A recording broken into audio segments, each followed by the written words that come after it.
Imagine a life where your dreams are not just figments of your imagination, but a reality. I can. It is possible for you to turn your dreams into a reality, but it all starts with your belief. Thank you for watching this video. I am V Kizzy, and in this video, I will be sharing with you 3 steps to overcoming doubts in pursuit of your dreams. Now, assuming you have answered the questions from our previous video, then you know pursuing your aspirations can be a real challenge. Because the minute you decide to pursue your dreams, 2 emotions kick in: fear and excitement. And they both will be vying for your decision.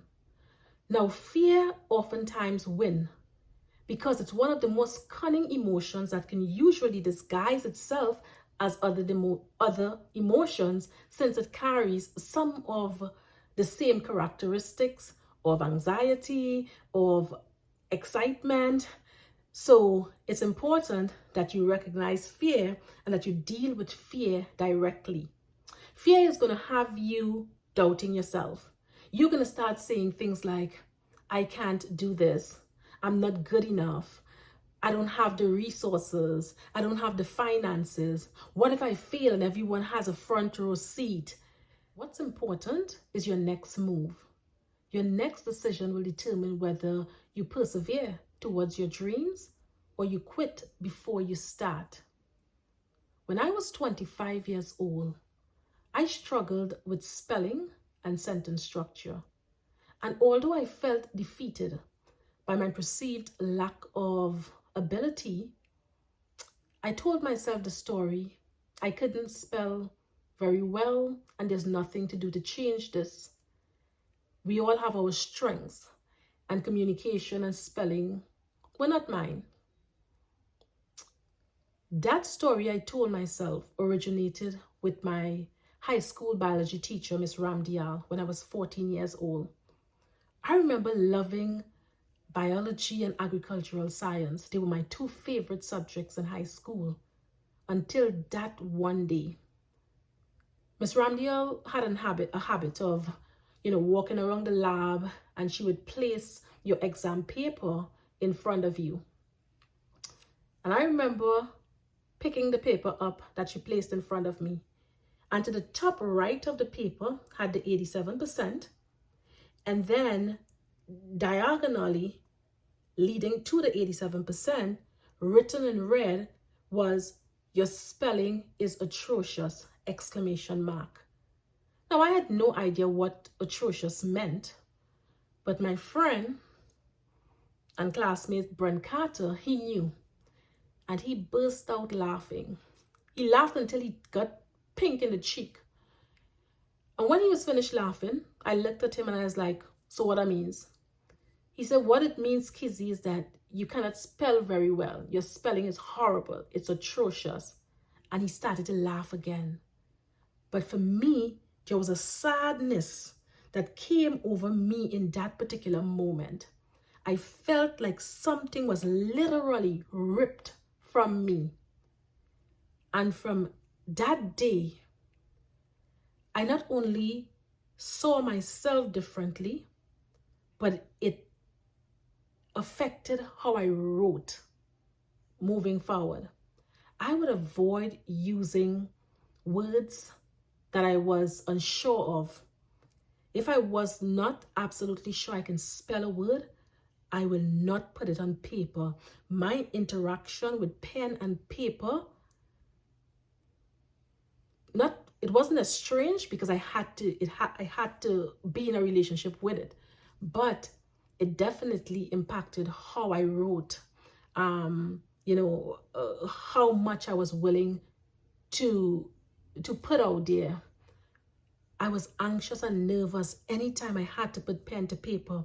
Whenever you had to go to the board to write, I would avoid that at any cost because I was so afraid of feeling the way that I felt in that particular moment. So why am I sharing this story with you? I'm sharing this story because your conversations with yourself are powerful and should not be taken lightly. Your conversations are critical to your advancement, how you approach life, and what you believe, and therefore should not be taken lightly. So with that, here are 3 steps to overcoming doubts and insecurities caused by others and yourself. Number 1, identify where your doubts are coming from. Our insecurities and doubts are not innate. We were not born with these opposing views of ourselves. Oftentimes, they are the results of actions and words spoken by others, outside sources, our environment, and even our culture. So I implore you to identify where your doubts and insecurities are coming from. Number 2, confront it. Once you have identified the source of your doubt, you need to confront it. Because, and I think we all can agree that confrontation can be uneasy. And when you confront these doubts or the story that led up to these insecurities, it can be unsettling. Some emotions may stir up and arise, but it's going to worth you getting to the root cause so that you can create a new story for yourself. I will tell you, when I revisit that particular day in that lab, that biology lab, I realized that I made a lot of assumption. Ms. Ramdial's intent was to provide me with helpful feedback, but instead, I saw it as an attack on me. And that may not have been her attempt, right? Because she said, your spelling is atrocious. She didn't say Kizzy was atrocious. But again, in that moment, I took what was said, I created a story, and I carried it for over a decade until I had enough and I decided change was warranted. So again, after you identify the source, you need to dig deep, confront it, ask tough questions. Am I making an assumption? What if my assumptions are wrong?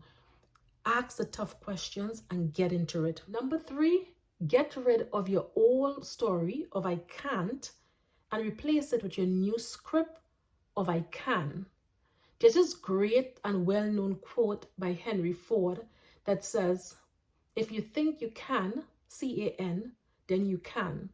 And if you think you can't, C-A-N apostrophe T, then you can't. Either way, you are right. I think in essence, Mr. Ford is saying, whatever you believe, you shall eat the fruit thereof.